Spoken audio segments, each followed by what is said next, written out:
His name is John C.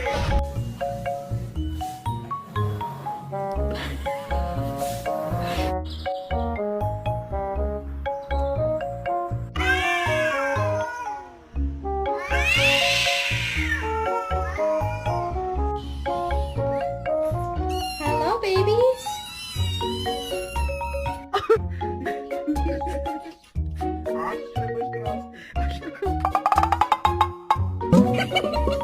Hey, what you got there? Some kitty treat?